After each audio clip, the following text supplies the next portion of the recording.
Jack DeJohnette yo creo que es una figura mítica por toda su trayectoria y es, como comentaba antes, para mucha gente el mejor batería hoy en día.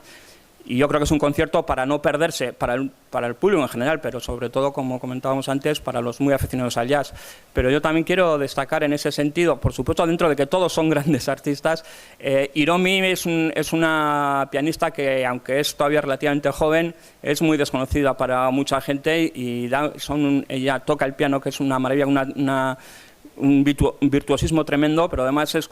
muy enérgica y en su repertorio suele meter además adaptaciones que no tienen nada que ver con jazz, de temas de rock y así, y además viene con dos músicos también como son Anthony Jackson y Simon Phillips, que también son muy potentes. Yo creo que es un concierto también para no perderse.